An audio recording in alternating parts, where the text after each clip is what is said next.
नमस्कार। आज मैं फिर आपके सामने अपराध की एक और घटना लेकर आया हूँ।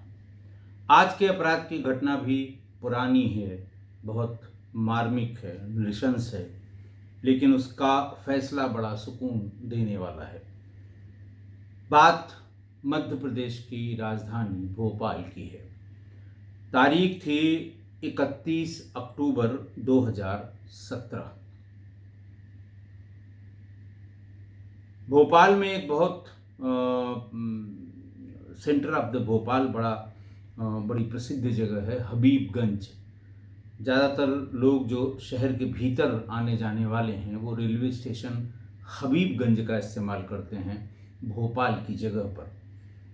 तो बहुत ही सेंटर ऑफ एक्टिविटी है। उसी तरह से centre of activity Habibganj railway station है और रेलवे स्टेशन के आसपास का इलाका है। तो 31 अक्टूबर 2017 को रात में 10:30 बजे हबीबगंज रेलवे स्टेशन के आरपीएफ थाने पर नाइट अफसर थे विजय कौशल, सब इंस्पेक्टर एएसआई विजय कौशल नाइट ड्यूटी अफसर थे। तभी एक लड़की कीचड़ से सनी हुई, कपड़ों से अस्त व्यस्त, बदहवास सी थाने के भीतर पहुंची। थाने के भीतर पहुंचते ही लोग उसके हाव भाव, उसके जो शब्द थे, जो वो चल नहीं पा रही थी, जो वो बोल नहीं पा रही थी, उससे लोगों को अंदाज हो गया कि इसके साथ कोई दुर्घटना हुई है। खैर, पुलिस वालों ने उससे पूछना शुरू किया क्या हुआ। इसके पहले उसने ये बताया कि मेरे पिताजी इसी थाने में एएसआई पोस्टेड हैं। ये सुनकर और जो वहाँ पर पुलिसकर्मी थे, ड्यूटी ऑफिसर के अलावा वहाँ पर आप जानते हैं मुंशी होते हैं, दीवान होते हैं, यानी राइटर्स जिन्हें कहते हैं, ये सब अपनी जगह पर खड़े हो गए, हतप्रभ हो गए। नाम पूछा, उसने नाम बताया। सभी के पास उन पुलिस अधिकारी, उसी थाने पर तैनात एएसआई का मोबाइल नंबर भी था। उन्होंने फौरन उनको फ़ोन किया और ये बताया कि आपकी बेटी थाने पर है और उसकी स्थिति बहुत अच्छी नहीं है। खैर, वो तुरंत उसके पिताजी भागे भागे 15-20 मिनट में हबीबगंज रेलवे स्टेशन पहुंच गए, क्योंकि पास के ही रेलवे क्वार्टर्स जो आरपीएफ के लोगों के लिए बने होते हैं उसी में वो रहते थे। यहाँ पर इसमें लड़की के पिता का और उसकी माँ का नाम बदल दिया गया है, क्योंकि इस पर अदालती आदेश हैं। खैर, पिता जिनका नाम बदला हुआ रोशन है, वो आरपीएफ में एएसआई थे। पहले उन्होंने फ़ोन पर कहा कि मेरी बेटी से पहले बात करा दीजिए, मैं देख लूँ वो मेरी बेटी है। और जैसे ही बेटी से बात कराई थाने वालों ने, थाना हबीबगंज के आरपीएफ वालों ने, वो एकदम टूट गए और भागते हुए पैदल ही अपने ऑफिशियल रेजिडेंस से थाने पर पहुंच गए। इसी बीच उसने माँ से भी बात कर, माँ उसकी विदिशा में अपने घर में रहती थी और लड़की रोज़ विदिशा से भोपाल आती थी। यूपीएससी की तैयारी कर रही थी, लिहाजा एक कोचिंग क्लास वो अटेंड करती थी। सुबह आ जाती थी, विदिशा से भोपाल के लिए बहुत ढेर सारी लोकल ट्रेनें भी चलती हैं। सुबह वो आ जाती थी और शाम को वो वापस, किसी ट्रेन से 2-3 ट्रेनें चलती हैं, उस ट्रेन से वापस अपनी माँ के पास चली जाया करती थी। माँ ने भी जैसे ही उसकी आवाज़ सुनी वो फूट फूट कर रोने लगी। खैर, लड़की का नाम यहाँ मैं रिया के नाम से संबोधित करूँगा। लड़की का इंतज़ार उसकी माँ विदिशा रेलवे स्टेशन पर कर रही थी, क्योंकि वो उसको लेने आती थी, अपने साथ ले जाती थी और सवेरे उसे स्टेशन पर छोड़ने भी आती थी। खैर, इस बीच में जब 7 बजे के बाद, जब तक उसको विदिशा रेलवे स्टेशन पर पहुंच जाना चाहिए था, माँ ने बताया कि मैंने कई बार कोशिश की, मोबाइल स्विच ऑफ था। तो फिर उसके पिता से मैंने फ़ोन किया कि पता करो कि वो आखिर कहाँ है, क्यों उसका मोबाइल फ़ोन स्विच ऑफ आ रहा है। खैर, उन्होंने इसके पहले कि वो और कुछ कोशिश करते, वो उन्हें ये बात थाने से पता लग गई और वो पहुंच गए थाने पर। वर्दी में खड़े एक बेबस पिता के सामने उनकी बेटी इस बदहवास हालत में खड़ी थी, लिपट कर रोने लगी। सभी लोग पूछने लगे आखिरकार क्या हुआ। बेटी को संभालते हुए उन्होंने कहा कि ठीक है, मैं इसे अपने साथ, अभी ये कुछ बोलने की स्थिति में नहीं है, मैं अपने साथ इसे स्टेशन परिसर में ही जो ऑफिशियल रेजिडेंस है वहाँ ले जाता हूँ, पूरी बात पता करके फिर वापस आता हूँ, आप लोगों को बताता हूँ, क्योंकि कपड़े भी इसके अस्त व्यस्त हैं, फटे हुए हैं, जगह जगह से फाड़े गए हैं, लिहाजा ऐसे में इसका बयान लेना या मेरा एफआईआर कराना ये तुरंत ठीक नहीं है। वो उसे संभालते हुए अपने घर ले गए। वहाँ उसकी माँ भी थोड़ी देर में पहुँच गई। माँ ने रिया के शरीर पर जो घाव थे उनकी सफाई की, पेन किलर उसे खिलाया। थोड़ी देर में रात में 12 साढ़े 12 बजे तक उसके कपड़े बदलवाए। थोड़ी देर में वो थोड़ा स्थिर हुई, फिर उसने अपनी पूरी बात बतानी शुरू की। एक एक करके उसके साथ क्या हुआ था वो उसने बताना शुरू किया। खैर, जो कुछ उसने बताया वो सुन के उसकी माँ और उसके पिता के पैरों तले जमीन खिसक गई। रिया ने बताया कि उसके साथ 4 लोगों ने गैंग रेप किया है। रिया सिर्फ इतना ही बता पाई, उसके बाद फिर बेहोश हो गई। माँ और उसके पिता दोनों ने उसकी थोड़ी सी उसे होश में लाने की, उसे समझाने की, उसको स्थिर करने का अपनी तरफ से पूरा प्रयास किया। फिर उसकी पूरी बात सुन के उसने पुलिस के पास फिर से लेकर ये लोग पहुंच गए। पुलिस ने फिर अपनी तरह से, हालांकि उनके पिता उसी थाने में, उसी जो आरपीएफ के थाने में पोस्टेड थे, लेकिन फिर भी जो वहाँ पर ड्यूटी अफसर थे, जो सब इंस्पेक्टर थे, प्रभारी निरीक्षक भी आ गए, वो अपनी तरह से उससे तमाम सवाल पूछने लगे। तो उस सवालों से ये निकल कर आया कि वो भोपाल में यूपीएससी की तैयारी कर रही थी। एमपी नगर जोन 2 में स्थित एक आईएएस के बड़े कोचिंग संस्थान में वो कोचिंग करती थी और उसके पिता वहाँ पदस्थ थे, ये मैं आपको बता ही चुका हूँ। रिया रोज विदिशा से भोपाल अप डाउन करती थी। रोज सुबह की ट्रेन से भोपाल आती थी और शाम को माँ के पास वापस विदिशा लौट जाती थी। 31 अक्टूबर की रात को भी वो या शाम को भी वो प्रतिदिन की तरह कोचिंग से लौटकर हबीबगंज, जिसका नया नाम रानी कमलापति रेलवे स्टेशन है, उसकी तरफ बढ़ने लगी। रोड के एक तरफ कोचिंग और ठीक दूसरी तरफ रेलवे का आउटर सिग्नल था। आउटर सिग्नल आप जानते हैं कि रेलवे स्टेशन से जब भी आप बाहर निकलेंगे तो आउटर में चूंकि पटरियाँ ज़्यादा संख्या में होती हैं, तो वहाँ पर अगर कोई दूसरी गाड़ी क्रॉस करनी होती है तो एक गाड़ी को वहाँ थोड़ी देर के लिए विश्राम करा के और दूसरी गाड़ी को वहाँ से क्रॉस कराया जाता है। तो आउटर था और स्टेशन जाने के लिए वो एक शॉर्टकट था।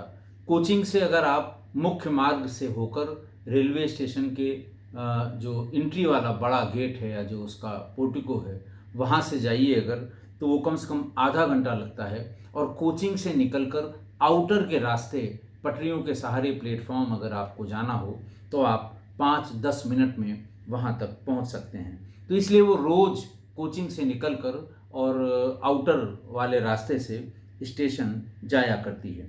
रोड से आउटर की ओर करीब 50 कदम बढ़ते ही अंधेरा, बहुत घना अंधेरा हो जाता है।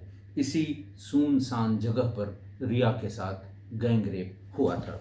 हैरानी की बात ये कि घटनास्थल से रेलवे का आरपीएफ थाना महज 50 मीटर की दूरी पर था, आरपीएफ हबीबगंज का। रात भर जितना वो बता पाई वो सब बताकर थाने पर पहुंच के पहले जो पूछताछ इनिशियल हो सकती थी वो थाने के स्टाफ ने पूछताछ की और फिर रिया को लेकर उसके पिता एमपी नगर थाने पहुंचे और वहां पर एफआईआर की एक तहरीर उन्होंने दे दी कि साहब ये तहरीर है, लेकिन वहाँ के थाने वालों ने कहा कि भाई हम पहले घटनास्थल देख लें। उसके बाद मौजूद सब इंस्पेक्टर टेकाम ने रिया और उसके परिजनों के साथ घटनास्थल का मुआयना करने के लिए लाइन पर बढ़े, उसी लाइन पर जहाँ से वो मेन रोड से क्रॉस होकर आउटर तक पहुंची थी। घटनास्थल का मुआयना करने के बाद एमपी नगर के थाने के एसआई टेकाम ने अपना पल्ला झाड़ लिया और कहा कि ये इलाका उनके अधिकार क्षेत्र यानी उनके जुरिस्डिक्शन में नहीं है, और उनको ये सलाह दी, उनके पिता को भी और जो उसके उनके परिवार के लोग, रिश्तेदार लोग साथ में गए थे, कि आप हबीबगंज थाने में जाकर इसकी एफआईआर दर्ज कराइए, क्योंकि ये हबीबगंज थाने का ही जुरिस्डिक्शन है। खैर, वो जब ये बताया गया कि हम आपकी एफआईआर दर्ज नहीं कर सकते, आपको हबीबगंज जाना ही होगा, वो वहाँ से हबीबगंज के लिए चल दिए। इसी बीच में रेलवे ट्रैक के पास की ही ये घटना थी। तो वहाँ से लौटते समय आसपास वहाँ पर आपको जुआरी बहुत मिलेंगे, किसी भी रेलवे स्टेशन में जुआ खेलते हुए मिलेंगे, नशा करते हुए मिलेंगे। ये बिल्कुल बड़ा भारी हब होता है रेलवे स्टेशन, चाहे जहाँ का रेलवे स्टेशन हो। छोटा रेलवे स्टेशन है तो छोटे पैमाने पर, और बड़ा रेलवे स्टेशन है तो बड़े पैमाने पर। वहीं पर कुछ लड़के जुआ खेल रहे थे। उन्हीं जुआ खेलने वालों में एक लड़के को लड़की ने पहचान लिया। जो उनके साथ के लोग थे, लोगों ने उसे तुरंत वहीं पर पकड़ भी लिया। खैर, वहाँ जो और जुआरी थे उन्होंने विरोध किया, लेकिन किसी तरह जान बचा के सभी लोग बस्ती से बाहर निकले और हबीबगंज थाने पहुँच गए। 16-17 घंटे हो गए थे और अभी तक एफआईआर नहीं लिखी गई थी। घटना के करीब 18 घंटे बाद जब ये लोग हबीबगंज थाना पहुँचे तो वहाँ भी ये कह के टाल दिया गया कि घटनास्थल उनकी सर्किल में नहीं आता, और कार्रवाई में लगातार देरी होती जा रही थी। पीड़िता को ये कहा गया कि आप जीआरपी के हबीबगंज थाने की गवर्नमेंट रेलवे पुलिस के थाने या चौकी में अपनी शिकायत दर्ज कराइए। घटना के लगभग 20 घंटे बाद, काफ़ी मशक्क़त के बाद, पुलिस एफआईआर दर्ज करने को तैयार हुई। बयान शुरू होते ही शुरू किए ही थे कि थाना हबीबगंज, जीआरपी हबीबगंज के पुलिसकर्मी पीड़िता को फिर अपने साथ लेकर मौके का मुआयना करने चले गए। खैर, अब की बार थाने के लोगों ने समझाया कि साहब, अपने ही पुलिसकर्मी की बेटी का मामला है, नहीं करना है अगर तो कम से कम 0 पर ही एफआईआर लिख ली जाए। बहरहाल हबीबगंज जीआरपी पर 0 पर एफआईआर लिख गई। मौके पर पहुंच के हबीबगंज थाने के लोगों ने कहा कि साहब देखिए, यहाँ पर सबसे ज़्यादा भीड़ भाड़ वाला इलाका है शहर का। इतनी गाड़ियाँ आती हैं, इतने हॉर्न बजते हैं, इतने लोग यहाँ से पास होते हैं कि ऐसे में किसी के साथ इतनी बड़ी घटना हो जाए और किसी को भनक तक न लगे, किसी को पता तक न चले, ये थोड़ा सा बात समझ में कम आती है। बहरहाल, पुलिस वालों की जो आदत है, एक तो एफआईआर नहीं लिखी और दूसरे घटना पर ही प्रश्न चिन्ह लगाने लगे। पुलिस के सामने वरिष्ठ अधिकारी फिर आए, घटना सुनते ही कि ये घटना बहुत गंभीर है। तब तक अखबारों में निकल गया, बड़ा हल्ला हो गया शहर में। तुरंत सारे बड़े अधिकारी, जीआरपी के भी, आरपीएफ के भी और जिला पुलिस के भी, सब लोग वहाँ पर पहुँच गए। तब फिर उसका नए सिरे से उस बच्ची का बयान, रिया का बयान शुरू हुआ। फिर उसने बताया कि वो करीब 7 बजे जोन 2 के कोचिंग से हबीबगंज रेलवे स्टेशन के आउटर की ओर जा रही थी। जैसे ही वो सुनसान रेलवे ट्रैक के किनारे किनारे चलने के लिए ट्रैक के पास पहुंची, अचानक उसके सामने आकर एक युवक खड़ा हो गया। वो उसे हाथ पकड़कर जबरदस्ती पटरी के नीचे एक नाले तक ले गया। वहाँ आउटर के पास वाली पटरी के नीचे एक बड़ा नाला भी है। लड़की ने हिम्मत दिखाते हुए आरोपी को लात मार दी, जिससे उसका संतुलन बिगड़ गया। लेकिन इसके पहले कि वो संभल पाती, एक दूसरा युवक गोलू वहाँ पर आ पहुँचा। उसने पीछे से उसका हाथ पकड़कर खींचा और दोनों उसे जबरदस्ती पटरी के नीचे की तरफ घसीट कर ले गए। नीचे गटर का गंदा नाला था, कीचड़ और बदबू से भरा हुआ। आप देखेंगे कभी भी किसी रेलवे स्टेशन के आसपास जितनी गंदी से गंदी जगहें हैं, नाले ज़रूर होंगे, कीचड़ सने नाले होंगे, नालों के ऊपर ये रेलवे ओवर ब्रिज बना हुआ आपको मिलेगा, सड़कों के ऊपर ओवर ब्रिज बना हुआ मिलेगा। लेकिन गंदे से गंदे स्थान पर, वहाँ पर जो नशा करने वाले लोग हैं, आसपास के, क्योंकि रेलवे स्टेशन ऐसी जगह उनको मिलती है जो उन्हें लगती है कि ये सेफ़ है, यहाँ उनके घर वालों की नज़र नहीं पड़ेगी, बाकी लोगों की भी नज़र यहाँ नहीं पड़ेगी। जिनकी नज़र पड़ेगी वो सब अस्थायी लोग होते हैं, आने जाने वाले। रेलवे स्टेशन या उसके आसपास 80 से 85% लोग रोज मतलब ट्रैवलर होते हैं, अस्थायी लोग होते हैं। उनका सिर्फ उतनी देर के लिए वहाँ आना जाना होता है जब तक या तो वो ट्रेन का इंतज़ार कर रहे हों या ट्रेन से उतरे हुए हों। बहरहाल वो दोनों उसे वहाँ ले गए और उसे ज़बरदस्ती उस नाले के पास उसे गिरा दिया, पटक दिया। वो कीचड़ से सन गई, उसने बचने की बड़ी कोशिश की, लेकिन वो उसे घसीटते हुए लगभग नाले के कीचड़ के पास ले गए। डरी हुई, सहमी हुई रिया लगातार छूटने की कोशिश करती रही, चिल्लाती भी रही, लेकिन दोनों ने उसे बड़ी मजबूती से पकड़ रखा था। रिया ने हिम्मत नहीं हारी, उसने पास पड़ा एक पत्थर उठाकर अमर को मारा, जो उसकी पीठ पर लग गया। इसके बाद उन दोनों ने और कस के उसे पकड़ लिया, बेरहमी से उसके साथ मारपीट की और फिर वो अमर ने उसके सारे कपड़े फाड़ दिए और बारी बारी से दोनों ने उसके साथ दुष्कर्म किया। आरोपियों ने उससे उसके माता पिता के बारे में जानने की कोशिश की। माँ क्या करती है, बाप क्या करते हैं। रिया ने जानबूझकर अपने पिता की वो पहचान नहीं बताई। वो समझ गई कि अब इनके चंगुल में हैं, अगर इनको पता लगेगा कि मेरा पिता पुलिस में ही है और यहीं जीआरपी में है तो ये मुझे मार भी सकते हैं। लिहाजा उसने ये बताया कि उसके पिता कंस्ट्रक्शन कंपनी में काम करते हैं और माँ कपड़ों की सिलाई करती है। इस दौरान आरोपियों ने उसकी टाइटन की घड़ी और मोबाइल भी छीन लिया। अमर ने कहा कि उसे रात 2-2:30 बजे तक छोड़ेंगे। उसके हाथ पैर बांध दिए। इसी बीच गोलू कपड़े लेकर आया। इसके बाद दोनों उसे टनल पार करके प्लेटफॉर्म नंबर 6 की तरफ ले गए, जहां उसके दो अन्य साथी रमेश और राजेश भी पहुंच गए। वो लगातार इन दोनों से ही फ़ोन से बात करता रहा। राजेश ने रिया को थप्पड़ मारे, उसके कान की बाली भी छीन ली। लगातार मारपीट से वो बुरी तरह से कमज़ोर हो गई थी, टूट चुकी थी, लेकिन चारों ने मिलकर उसके ऊपर अत्याचार जो कर रहे थे उसमें कोई कमी नहीं हुई। उसके बाद चारों आरोपी आपस में चर्चा करने लगे कि इसको छोड़ दिया जाए या मार दिया जाए। गोलू और अमर का कहना था, पिछली बार भी हम लोग एक लड़की को छोड़ चुके हैं, इसे भी छोड़ देते हैं। रमेश ने कहा कि छोड़ने पर शक होगा।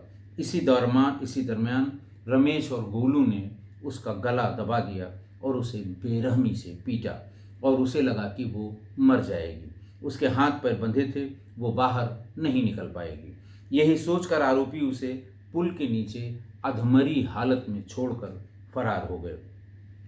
करीब 15 मिनट के बाद टनल के ऊपर से जब ट्रेन गुजरी तो उसके भारी शोर शराबे से रिया को हल्का होश आ गया। उसे एहसास हुआ कि वो शायद खुद को छुड़ा सकती है। रात करीब 10:30 बजे उसने बंधे हुए हाथों की रस्सी किसी तरह से खोली, अपने पैर की रस्सी भी खोली और जो कुछ भी कपड़े वहाँ पड़े हुए थे फटे हुए, उनसे किसी तरह से अपने तन को ढक कर बाहर आ गई। घटना की जानकारी मैंने आपको बताया, जैसे ही पता लगी वैसे ही ये मामला पूरे शहर में आग की तरह फैल गया। शहर के बीचों बीच यूपीएससी की तैयारी करने वाली एक पुलिसकर्मी की बेटी के साथ जो वारदात हुई वो किसी भी पुलिस व्यवस्था को और कार्यप्रणाली पर गंभीर सवाल खड़ा कर सकता है। किसी भी शहर की, किसी भी कस्बे की, कहीं की भी कानून व्यवस्था पर तुरंत सवाल उठने लगते हैं जब इस तरह से घटना होती है। खैर, पुलिस को शक यही था कि आरोपी ट्रैक पर काम करने वाले, ट्रेन में सामान बेचने वाले, वेंडर या आसपास की झुग्गी झोपड़ियों में रहने वाले, नशा करने वाले लोग हो सकते हैं। घटनास्थल पर ही, जैसा मैंने पहले बताया, गोलू की पहचान हो गई थी। पुलिस ने सबसे पहले गोलू को ही गिरफ्तार किया। उसके बाद अमर की भी गिरफ्तारी हुई और पूछताछ के बाद राजेश और रमेश को भी गिरफ्तार कर लिया गया। चारों आरोपियों की उम्र 25 से 30 साल के बीच थी। सभी की रिया ने पहचान भी कर ली। इस बीच में यह मामला अखबारों में, टीवी में, चैनल्स में, लोकल न्यूज़ में इतना बढ़ गया, इतना ज़्यादा हो गया कि प्रशासन को सख्त कदम उठाने पड़े। 5 नवंबर को हबीबगंज, एमपी नगर और जीआरपी थाने के टीआई समेत दो एसआई को सस्पेंड किया गया। एमपी नगर के सीएसपी को भी हटाकर पीएचक्यू अटैच कर दिया गया। कोर्ट में इसकी तुरंत सुनवाई हुई। बहुत ही गंभीर मामला था, बड़ा शोरगुल हो चुका था, बड़ा हल्ला हो चुका था, तो इसकी सुनवाई तुरंत ही शुरू कर दी गई। 28 गवाहों के बयान दर्ज किए गए। एफएसएल और डीएनए की रिपोर्ट सहित 44 अहम साक्ष्य कोर्ट में पेश किए गए। 200 पेज की चार्जशीट उसकी सबमिट हुई और डे टू डे सुनवाई का आदेश हाई कोर्ट से आया कि इसकी प्रतिदिन सुनवाई की जाए और लगभग हर दिन देर रात तक इसकी सुनवाई होती रही। 17 नवंबर को एसआईटी ने 200 पेज की चार्जशीट दाखिल कर दी और 21 नवंबर को गवाही शुरू हुई, जो 15 दिनों तक लगातार होती रही और किसी किसी दिन रात में 12 बजे तक ये सुनवाई हुआ करती थी। 23 दिसंबर 2017 को अपर सत्र न्यायाधीश ऑनरेबल जस्टिस सविता दुबे ने चारों आरोपियों को उम्र कैद की सजा सुना दी और ये केस मात्र 53 दिनों में ही फैसले पर आ गया था। तब जाकर लोगों ने राहत की सांस ली। आज की घटना देखिए, यूपीएससी की तैयारी कर रही एक लड़की को कोचिंग से वापस लौटते समय 4 दरिंदों ने रोक लिया और चारों ने उस लड़की के साथ बर्बरता की। देखिए, किसी भी स्टेशन में आप आइंदा से कभी ध्यान रखिएगा, रात के समय अगर आप ट्रेवल करें, कि जब आपकी गाड़ी रेलवे स्टेशन से गुजर जाती है या रेलवे स्टेशन से चलती है तो करीब 12 से 15 मिनट के भीतर उसका आउटर भी आ जाता है। आउटर की बिल्डिंग में तो आपको रोशनी मिलेगी, भीतर से आपको फर्स्ट फ्लोर पर झंडा लिए हुए वो हरे रंग का आदमी भी मिलेगा, लेकिन उस आउटर और मेन रेलवे स्टेशन या मेन प्लेटफॉर्म के बीच में लगभग 90% जगहों में हमेशा अंधेरा रहता है। शॉर्टकट के चक्कर में अक्सर लोग, अगर कोई एक्सेस है आउटर के पास, तो आउटर में घुसते हैं, पटरियों के सहारे, रेलवे पटरियों के सहारे सीधे प्लेटफॉर्म तक चले जाते हैं जब कभी किसी को शॉर्टकट की ज़रूरत होती है। और रिया भी इसी तरह रोज़ इसी रास्ते से प्लेटफॉर्म पर आया करती थी, क्योंकि उसे पहुंचने की जल्दी होती थी। उसे घर पहुंचने के लिए विदिशा की ट्रेन पकड़नी होती थी और ये अपराधी रोज़ उसके इस आने जाने पर नज़र रखे हुए थे। लगभग एक ही समय में शाम को कोचिंग के समाप्त होते ही और एक पर्टिकुलर ट्रेन पकड़ने के लिए वो तेज़ी से मेन रोड पार करके आउटर और आउटर से फिर पटरियों के सहारे 10 मिनट में प्लेटफॉर्म पर पहुंचा करती थी। वो बराबर कई दिनों से उस पर नज़र रखे हुए थे और घटना वाले दिन पहले से ही घात लगाकर इन लोगों ने उसे पकड़ लिया, उठा ले गए और फिर उसे उसके साथ बर्बरता की। अच्छा, इसी हबीबगंज आरपीएफ थाने में लड़की के पिता एएसआई थे, लेकिन फिर भी एफआईआर नहीं लिखी जा रही थी। थाने के जुरिस्डिक्शन को लेकर एक एक करके 3 थानों के चक्कर पीड़िता और उसके पिता लगाते रहे। 24 घंटे बाद ऐसी गंभीर घटना की एफआईआर लिखी गई, वो भी 0 एफआईआर पर। अब आप सोच लीजिए, पुलिस वाले की बेटी, उसी थाने में पोस्टेड पुलिस वाले की बेटी, इतनी बर्बरता उसके साथ हुई थी, एफआईआर नहीं लिखी गई तुरंत, 24 घंटे लिखे। और इसीलिए शायद पुलिस वालों के लिए ये कहावत बहुत प्रचलित है कि ये पुलिस किसी की नहीं होती। ये बड़ी प्रसिद्ध कहावत है, लोगों के मुंह से आप अक्सर सुन लेंगे कि पुलिस किसी की नहीं होती और अपनों को भी धता बताने में उसे जरा सा भी संकोच नहीं होता, जरा सी भी हिचक नहीं होती है। अपने ही थाने के अधिकारी की बेटी के साथ हुए हादसे की रिपोर्ट लिखने में इतनी आनाकानी। अब आप सोच लीजिए कि कहाँ हम आप मतलब सामान्य आदमी, पब्लिक कहाँ टिकेगी जब ये अपनों के साथ ही इस तरह का व्यवहार करते हैं। अच्छा, दूसरी बात ये कि रेलवे के स्टेशन चाहे जहाँ के हों, कहीं के भी हों, खासकर उत्तर भारत की बात मैं करूँगा, दक्षिण भारत में भी ऐसा ही है, जो नशेड़ियों, जुआड़ियों, उठाईगीरों, पॉकेट मार, जहर खुरानों, फर्जी टीटी, फर्जी सिपाही, अनलाइसेंस वेंडर्स, फर्जी कुली, सारे असामाजिक तत्व यही स्टेशन और स्टेशन के आसपास उनको मिल जाएंगे। खाने पीने की कोई कमी नहीं है, खाना पीना उन्हें मिल जाता है वहाँ पर। और उसके बाद जो पैसे की घात में बैठे रहते हैं, कोई भी राहगीर फंस गया, कोई यात्री फंस गया, कोई बेचारा सीधा साधा फंस गया, किसी का बैग गायब हो गया, किसी का सामान गायब हो गया, उनका काम चलता रहता है, ये वहीं पर मिलेंगे। रेलवे के कबाड़ की चोरी, आसपास के जो लोग वहाँ रहते हैं और जो स्टेशन पर हमेशा बने रहते हैं, वही इस कबाड़ की चोरी के चक्कर में अतीक अहमद जैसा आदमी इतना बड़ा माफिया हो गया। शुरुआत उसकी रेलवे स्टेशन के कबाड़ की चोरी से ही हुई और उसी के वर्चस्व को लेकर लड़ाई हुई और वो कहाँ से कहाँ पहुँच गया।